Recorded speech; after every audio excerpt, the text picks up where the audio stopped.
إله إلا الله والله أكبر الله أكبر ولله الحمد.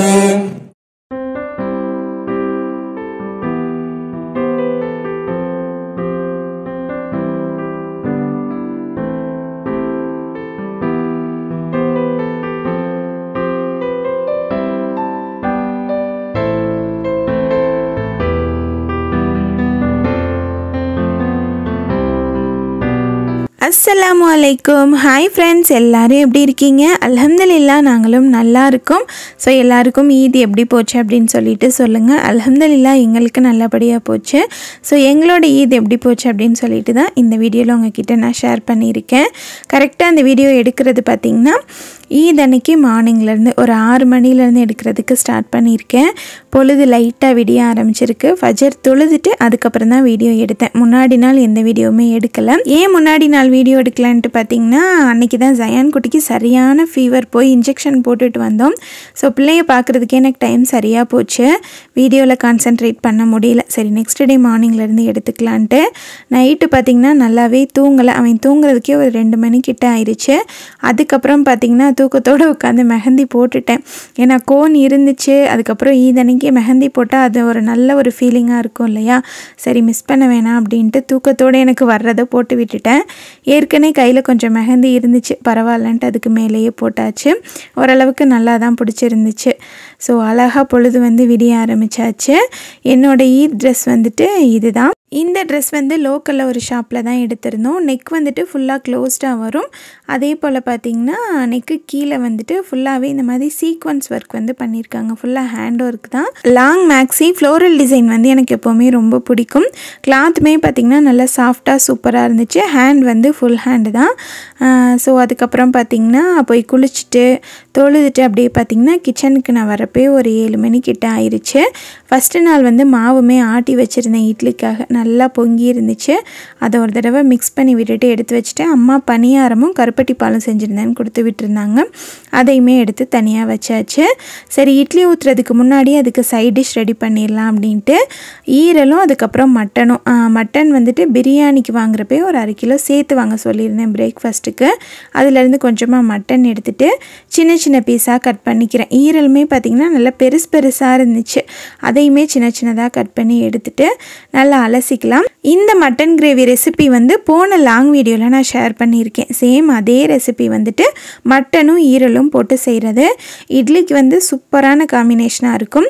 ஒரு பக்கம் மட்டனை தாளிச்சிட்டு இன்னொரு பக்கம் பார்த்திங்கன்னா கேசரியுமே தாளித்து விட்டுறலாம் அப்படின்ட்டு நெய் ஊற்றிருக்கேன். ஸ்வீட் ஒரே ஒரு ஸ்வீட் செய்கிற மாதிரி தான். காலையில் கேசரி செஞ்சுட்டு அதையே பார்த்திங்கன்னா பிரியாணிக்கும் வச்சுக்கலாம் அப்படின்ட்டு. ஜயான் குட்டி இது செய்கிறப்பெல்லாம் நல்லா தூங்கிட்டு இருந்தான். நைட்டு அதனால் கடகடன்னு செஞ்சுட்டு இருந்தேன். கேசரி, பிரியாணி, தால்ச்சா எல்லா ரெசிபியுமே நம்ம சேனலில் ஆல்ரெடி ஷேர் பண்ணியிருக்கேன். இந்த விலாகில் எந்த ரெசிபியுமே நான் டீட்டெயில்டாக ஷேர் பண்ணலை. கரெக்டாக ஷூட் பண்ணுறதுக்கு எனக்கு டைமுமே இல்லை. ஸோ எல்லாத்தோட லிங்க்குமே நான் டிஸ்கிரிப்ஷனில் தரேன், வேணும்னா செக் பண்ணி பார்த்துக்கோங்க. இந்த பக்கம் பார்த்திங்கன்னா நல்லா மசாலாலாம் வதங்கிருச்சு. வாஷ் பண்ணி வச்சுருக்க ஈரல், மட்டன் ரெண்டுமே போட்டு நல்லா மிக்ஸ் பண்ணிவிட்டு இதை நல்லா வதக்க விட்டுடலாம். இதுக்கு நடுவில் பார்த்திங்கன்னா இட்லியும் ஊற்றி வச்சிடலாம் அப்படின்ட்டு ஊற்றிட்டு இருக்கேன். இட்லி ஏன் துணியில் ஊற்றுறீங்கன்னு கேட்டிருந்தீங்க. இட்லி குக்கரோட அந்த நடுவில் ஒரு ராட் மாதிரி வரும் இல்லையா, அதோட ஸ்க்ரூ காணா போயிருச்சு, எங்கே இருக்குதுன்னு தெரியல. அதனால தான் இதில் ஊற்றுறது. இட்லி துணியில் ஊற்றினாலுமே இட்லி நல்லா தான் வரும் இல்லையா. கேசரிக்கு ரவை பார்த்திங்கன்னா ஃபஸ்ட் நாளே வறுத்து வச்சிட்டேன். ஏன்னா ரவை வறுக்கிறதுக்கு தான் நம்ம கேசரிக்கு டைம் ஆகும்ன்ட்டு முந்தின நாள் நைட்டே வறுத்து ஒரு பாக்ஸில் போட்டு எடுத்து வச்சிட்டேன். ஸோ கேசரியுமே பார்த்திங்கன்னா சூப்பராக ரெடி ஆகிட்டுருக்கு. கேசரி ரெடி பண்ணுறப்ப பால் ஊற்றினோம் அப்படின்னா இன்னுமே டேஸ்ட் நமக்கு நல்லா என்ஹான்ஸ் பண்ணி கொடுக்கும். பால்மே இருந்துச்சு, அதனால் ஒரு டம்ளர் அளவுக்கு பால்மே ஊற்றிருக்கேன். ஸோ இட்லிக்கு பார்த்திங்கன்னா தண்ணி நல்லா கொதிச்சிருச்சு. இட்லியுமே வச்சு மூடி போட்டு விட்டுட்டேன். கேசரி பார்த்திங்கன்னா நல்லா சூப்பராக ரெடி ஆயிடுச்சு. லாஸ்ட்டாக அதுக்கு தேவையான சுகர் சேர்த்துட்டு நல்லா மிக்ஸ் பண்ணிவிட்டு இறக்கிடணும். எப்போவுமே கேசரிக்கு பார்த்திங்கன்னா அந்த சுகர் மெல்ட் ஆகி கொஞ்சம் லூஸ் ஆகி வரும் பார்த்திங்களா, அந்த ஸ்டேஜில் இறக்கிட்டோம் அப்படின்னா கேசரி டைட் ஆகாது. இந்த பக்கம் பார்த்திங்கன்னா தேங்காய் அரைச்சி ஊற்றணும் இல்லையா, அந்த மட்டன் கிரேவிக்கு தேங்காய் அரைச்சி ஊற்றிட்டு தேவையான அளவு மல்லித்தூள் எல்லாம் போட்டுட்டு குக்கரை க்ளோஸ் பண்ணிவிட்டு இது வேகிற அளவுக்கு விசில் விட்டுட்டோம் அப்படின்னா சூப்பராக ரெடி ஆயிரும். ஓகே, கிரேவி விசில் வரட்டும், இட்லியும் வேகட்டும். அதுக்குள்ளே ஒரு குட்டி விஷயம் நம்ம பார்த்துட்டு வந்துடலாம். அகாரோலேருந்து இந்த டைம் எலக்ட்ரிக் ஸ்பின் ஸ்க்ரப்பர் வந்து சென்ட் பண்ணியிருக்காங்க. ஸோ இது எப்படி யூஸ் பண்ணணும், என்ன ஏது அப்படின்னு சொல்லிட்டு சொல்கிறேன். தேவைப்படுறவங்க வாங்கிக்கோங்க. ஸோ இதில் பார்த்தீங்கன்னா நிறைய இந்த மாதிரி அக்சசரிஸ் கொடுத்துருப்பாங்க. ஃபர்ஸ்ட் வந்துட்டு இதுக்கு மெயினான விஷயம் வந்து இந்த ஹெட்டு தான். இதில் வந்துட்டு ஒரே ஒரு ஆன் ஆஃப் பட்டன் இருக்கும். ஸோ அதை கிளிக் பண்ணுறப்ப ஆன் பண்ணிக்கலாம், ஆஃப் பண்ணிக்கலாம். அந்த பட்டன்லேயே 2 ஸ்பீட் லிமிட் வந்து கொடுத்துருப்பாங்க. ஸ்பீடாக ஒன்று, ஸ்லோவாக ஒன்றும். ஸோ அந்த ஹெட் இருக்கு இல்லையா, அதில் வந்துட்டு அதில் கொடுத்துருக்க அக்சசரிஸ் வந்துட்டு நம்ம மாட்டிட்டு யூஸ் பண்ணிக்கலாம். நான் வீடியோவில் காமிச்சிருக்க மாதிரி இப்போ நான் காமிச்சிருக்கேன். இந்த ப்ரஷ் வந்து சிங்க்கு க்ளீன் பண்ணுறது. இது ஒன்றுமே இல்லை, நீங்கள் அந்த பட்டனை கிளிக் பண்ணிவிட்டு வச்சிட்டிங்க அப்படின்னா இது ஸ்பின் ஆகிக்கிட்டே க்ளீன் ஆகுது. லைட்டாக அந்த மாதிரி நீங்கள் வச்சிங்கன்னா போதும், தேய்க்கணும்னு அவசியமே கிடையாது. அதான் ஸ்பின் ஆகிக்கிட்டே இருக்கிறதுனால அந்த அழுக்கு எல்லாத்தையுமே பார்த்திங்கன்னா தானாக க்ளீன் பண்ணிடுது. ஜஸ்ட்டு நீங்கள் கையில் பிடிச்சாலே போதும். இந்த பெரிய ப்ரஷ் வந்துட்டு பாத்ரூம் க்ளீன் பண்ணுறது. இந்த ப்ளூ கலர் வந்துட்டு விண்டோ இருக்கு இல்லையா, அது க்ளீன் பண்ணுறதுனால சாஃப்டாக அதுக்கு தகுந்த மாதிரி கொடுத்துருக்காங்க. இந்த ஸ்பாஞ்ச் வந்துட்டு கார்லாம் இருக்கு இல்லையா, காருக்கு வெளியே அவுட் சைட் க்ளீன் பண்ணுறதுக்காக, ஸ்க்ராட்ச் விழுகாமல் இருக்கிறதுக்கு. அந்த ஒயிட் கலர் சாஃப்டாக கொடுத்துருக்கிறது வந்து பாலிஷ், வேக்ஸ் எல்லாம் போட்டிருப்போம் இல்லையா, அதை க்ளீன் பண்ணுறதுக்கு. இப்போ நான் காமிச்ச க்ரீன் கலர் வந்து நல்லா ஹார்டான ஸ்டெயின்காக. ஸோ இதை எப்படி யூஸ் பண்ணுறதுனா, அதுக்கு தனியாக ரவுண்டாக அந்த மாதிரி ஒரு ஹெட் கொடுத்துருக்காங்க. அதில் இந்த மாதிரி ஒட்டி விட்டுட்டோன்னா அழகாக ஒட்டிடுது. நான் ஃபஸ்ட்டே சொன்ன மாதிரி அந்த ஆன் ஆஃப் பட்டனை கிளிக் பண்ணிவிட்டு லைட்டாக வச்சோம் அப்படின்னா அது ஸ்பின் ஆகிக்கிட்டே இருக்கிறதுனால அந்த டஸ்ட்டை ஃபுல்லாகவே எடுத்துகிட்டு வந்துடுது. யூஸ் பண்ணுறதுமே பார்த்திங்கன்னா ரொம்ப ஈஸி தான். இப்போ பாத்ரூம்க்குலாம் இதை யூஸ் பண்ணுறோம் அப்படின்னா கொஞ்சம் எக்ஸ்டெண்ட் பண்ணிக்கலாம், நின்றுட்டே க்ளீன் பண்ணிக்கலாம். அதுக்கு இந்த மாதிரி ராட் கொடுத்துருக்காங்க. அதை ஜாயின் பண்ணிவிட்டு நம்ம அதில் மாட்டி விட்டுட்டோன்னா ஈஸியாக இருக்குது. ஸோ இது கூடவே பார்த்திங்கன்னா இதை நம்ம ப்ளேஸ் பண்ணுறதுக்காக எங்கேயாவது வைக்கணும் இல்லையா, அதுக்கு பார்த்திங்கன்னா இந்த மாதிரி வால் ஸ்டிக்கர் கொடுத்துருக்காங்க. அதை வந்து ஸ்டிக் பண்ணிவிட்டு நீங்கள் அதில் ஹேங் பண்ணிக்கலாம். சார்ஜ் பண்ணுறதுக்குமே சார்ஜர் கேபிள் கொடுத்துருக்காங்க. அதை வந்துட்டு நம்ம மொபைல் சார்ஜ் பண்ணுற மாதிரி போட்டு விட்டுறலாம். ஸோ நான் இப்போ பாத்ரூம் க்ளீன் பண்ணி காமிச்சிருக்கேன் பாருங்கள். இப்போ நான் காமிச்சிருக்க இடம் இருக்கு இல்லையா, 2 டைல்ஸுக்கு நடுவில் நல்லாவே அழுக்கு இருக்குது பாருங்கள். ஜஸ்ட்டு நான் அதை அந்த இடத்துல வச்சு தான் விட்டேன். அதான் ஸ்பின் ஆகிட்டு க்ளீன் ஆகிக்கிட்டே தான் இருக்குது. ரொம்ப ஈஸியாக இருக்குது க்ளீன் பண்ணுறதுக்கு. இப்போது 2 நிமிஷம் மட்டும் அதை யூஸ் பண்ணிவிட்டு தண்ணி ஊற்றுனதுக்கப்புறம் பாருங்கள் நல்லாவே க்ளீன் ஆயிடுச்சு. அதே போல் இந்த சிங்கோட கார்னர்லாம் அழுக்கு இருக்கு இல்லையா, அதுக்கு வந்து இந்த கார்னர் ப்ரஷ் வந்து நான் யூஸ் பண்ணேன். இருக்க கொஞ்சம் நஞ்சம் அழுக்கு கூட எடுத்துகிட்டு வந்துருச்சு. உங்களுக்கு வீடியோவில் பார்க்குறப்பவே தெரியும்னு நினைக்கிறேன். நல்ல யூஸ்ஃபுல்லான ப்ராடக்ட் தான். இதை க்ளீன் பண்ணுறதுமே பார்த்திங்கன்னா ரன்னிங் வாட்டரில் காமிச்சிட்டு வெயிலில் காய வச்சிட்டோன்னா போதும். இந்த ப்ராடக்ட் வந்து அமேசானில் அவைலபிளாக இருக்குது, வேணும்னா வாங்கிக்கோங்க. லிங்க் வந்து டிஸ்கிரிப்ஷனில் கொடுத்துருக்கேன். ஸோ இப்போ வந்து நம்ம விலாகை கண்டினியூ பண்ணலாம். இட்லி வந்து வெந்துருச்சு, ஹாட் பாக்ஸில் எடுத்து வச்சிடலான்ட்டு எடுத்துகிட்டு இருக்கேன். இவங்க பிள்ளைங்க எல்லாருமே பார்த்திங்கன்னா குளிச்சுட்டு ரெடி ஆகிட்டு இருக்காங்க. அன்னைக்கு தொழுகை வந்துட்டு 9:30க்குன்னு சொல்லியிருந்தாங்க. அதுக்குள்ளே வந்து ரெடி ஆகணும். பிள்ளைங்களை குளிக்க வைக்கிற வேலை இது எல்லாமே இவங்க பார்த்துக்குவாங்க. எனக்கு அந்த வேலை எப்போவுமே இருக்காது. இட்லி வெந்துருச்சுன்ட்டு எடுத்து வச்சிட்டேன் இல்லையா, அந்த அடுப்பு சும்மா தான் இருந்துச்சு. சரி, தால்ச்சாக்கு தேவையானதை வேக வச்சு எடுத்து வச்சிட்டோம் அப்படின்னா காயை கட் பண்ணிவிட்டு தாளிச்சிக்கலான்ட்டு பருப்பு, தக்காளி, வெங்காயம், பச்சை மிளகா, எலும்பு, மஞ்சள் தூள் எல்லாம் போட்டு ப்ரெஷர் குக் பண்ணி எடுத்து வச்சிட்டோம் அப்படின்னா நமக்கு காயெல்லாம் கட் பண்ணிவிட்டு தாளித்து போடுறது கரெக்டாக இருக்கும். ஸோ அமீன் அக்மல் 2 பேருமே ரெடி ஆகிட்டாங்க. இதுதான் இவங்களோட ஈத் ட்ரெஸ். ஸோ எப்படி இருக்குது அப்படின்னு சொல்லிட்டு சொல்லுங்கள். 2 பேருக்கும் ஒரே மாதிரி, கலர் மட்டும் கொஞ்சம் வேறு வேறு மாதிரி. இந்த டைம் மதுரைக்கெலாம் போகல, வெயில் அதிகமாக இருக்குதுன்னு சொன்னதுனால இங்கேயே எல்லாத்துக்குமே எடுத்தாச்சு. இவங்களோட ஈத் ட்ரெஸ் வந்து இதுதான். ஸோ 3 பேர் அல்ஹம்துலில்லாஹ்னு தொழுகைக்கு கிளம்பிட்டாங்க. الله أكبر كبيرا والحمد لله كثيرا وسبحان الله وبحمده بكرة وأصيلا لا إله إلا الله والله أكبر الله أكبر ولله الحمد.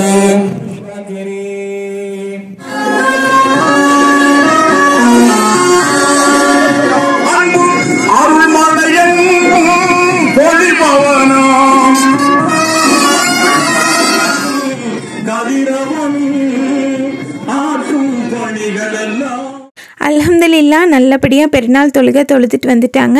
எங்கள் ஊரில் பார்த்திங்கன்னா பெண்களுக்கெலாம் தனியாக இடம் ஒதுக்குறதே இல்லை, ஒதுக்குறதுமே கிடையாது. ஆண்களுக்கு மட்டும்தான் இந்த பெருநாள் தொழுகை. ஸோ நல்லபடியாக போய் தொழுதுட்டு வந்துட்டாங்க. வந்ததுமே பார்த்திங்கன்னா நாங்களும் கொஞ்சம் ஃபோட்டோஸ் வீடியோஸ்லாம் எடுத்துட்டேன். தங்கச்சியுமே இந்த தடவை ஊர்லேருந்து நோம்புக்காக வந்திருந்தா. அவங்களுமே பார்த்திங்கன்னா வீட்டுக்கு வந்திருந்தாங்க.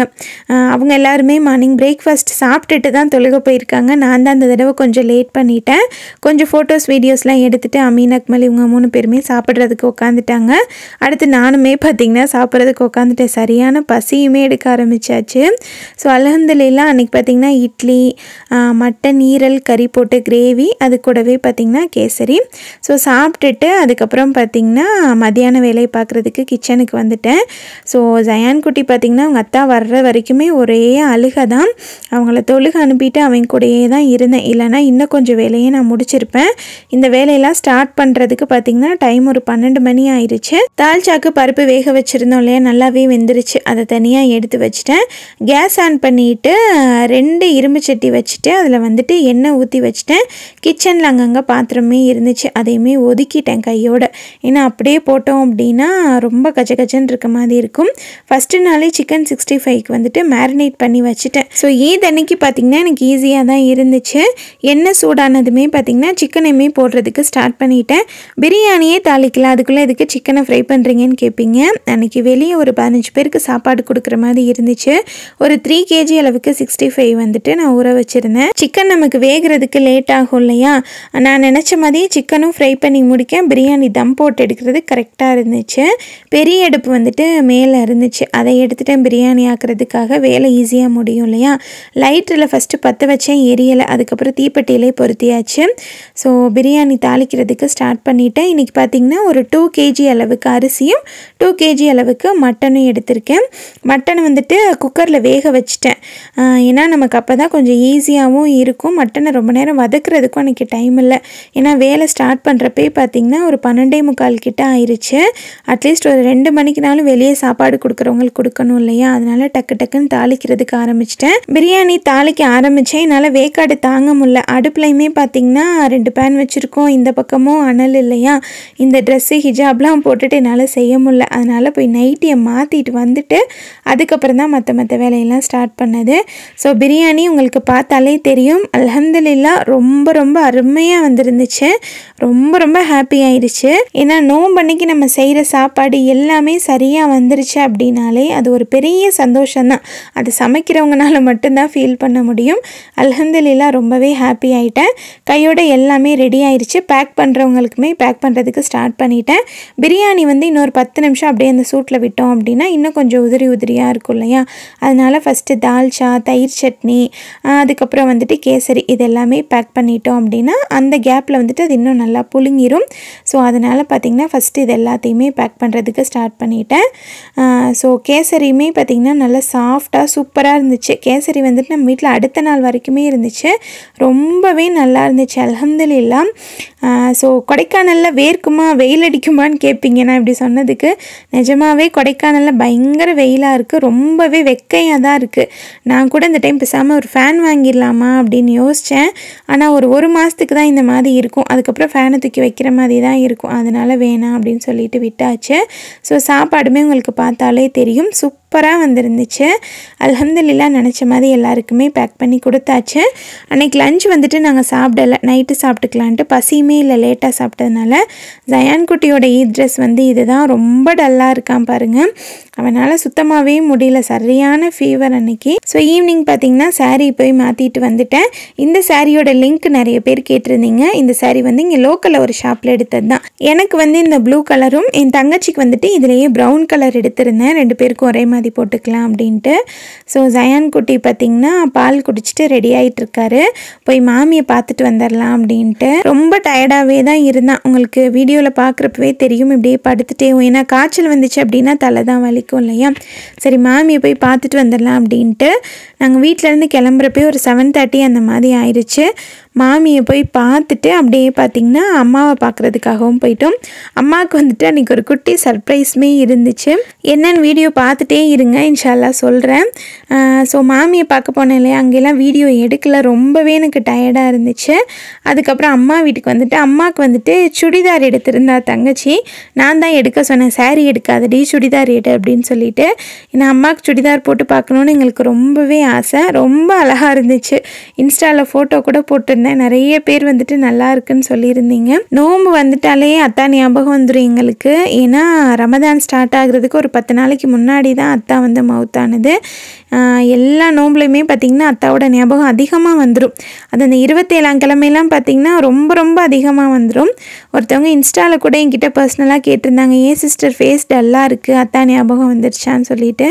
நிறைய ஞாபகம் வந்துருச்சு. ஏன்னா ஒருத்தர் இருக்கையில் அவங்க அருமை தெரியாது, இல்லாதப்ப தான் அவங்க செஞ்சது எல்லாமே நமக்கு ஞாபகம் வரும். மெயினாக நம்மளோட பெற்றோர்கள் இருந்தால் அவங்க செய்கிற ஒரு சின்ன சின்ன விஷயங்களை கூட மறந்துட்டு அவங்க இருக்க வரைக்கும் அவங்கள ஹாப்பியாக வச்சுக்கிறதுக்கு நம்ம ட்ரை பண்ணணும். இன்ஷால்லா கண்டிப்பாக அதை எல்லாருமே ட்ரை பண்ணுங்கள். கொஞ்சம் கூட உங்களை நோகடிச்சிடாதீங்க. அவங்க நம்ம கஷ்டமே கொடுக்குற மாதிரி ஏதாவது பண்ணியிருந்தா கூட அல்லாஹ்க்காக அதை எல்லாமே தூக்கி எறிஞ்சிட்டு அவங்க இருக்க வரைக்குமே இன்ஷா அல்லாஹ் சந்தோஷமாக பார்த்துக்கணும். ஸோ அல்ஹம்துலில்லாஹ் அன்னைக்கு ஈத் வந்து எங்களுக்கு அப்படி தான் போச்சு. உங்கள் எல்லாருக்கும் எப்படி போச்சு அப்படின்னு சொல்லிட்டு மறக்காமல் கமெண்ட் பண்ணுங்கள். அமீன் அக்மல் 2 பேரும் பார்த்தீங்கன்னா அவங்க சின்னத்தா கூட சேர்ந்து லூடோ விளையாடிட்டு இருக்காங்க.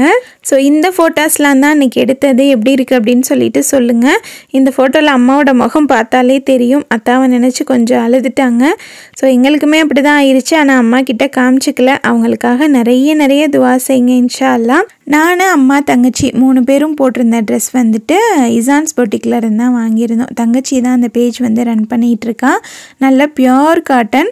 உங்கள் வீட்டில் ஒரு ஃபங்க்ஷனோ மேரேஜோ எதுனாலுமே சரி, எத்தனை பேருக்கு ஒரே மாதிரி வேணும்னாலும் கூட வாங்கிக்கலாம். இந்த மாதிரி வேணும்னாலும் கூட வாங்கிக்கலாம், இல்லை நல்ல கிராண்டாக வேணும்னாலும் வாங்கிக்கலாம். ப்ளஸ் சைஸ் கூட இவங்ககிட்ட அவைலபிளாக இருக்குது. அதே போல் காட்டன் குர்தா செட் வித் ஷாலோடையுமே இருக்குது. எல்லாமே பார்த்திங்கன்னா ரொம்ப ரீசனபிள் ப்ரைஸ் தான். இவங்களோட contact number, insta ID, WhatsApp group link எல்லாமே டிஸ்கிரிப்ஷனில் இருக்குது. வேணும்னா செக் பண்ணி பார்த்துக்கோங்க. ஸோ நான் இந்த வீடியோ இதோட முடிச்சுக்கிறேன். இந்த வீடியோ பிடிச்சிருந்தால் கண்டிப்பாக லைக் பண்ணுங்கள். உங்களோட தாட்ஸை கமெண்ட்டில் என்னோட மறக்காமல் ஷேர் பண்ணிக்கோங்க. Thank you so much. அஸ்ஸலாமு அலைக்கும்.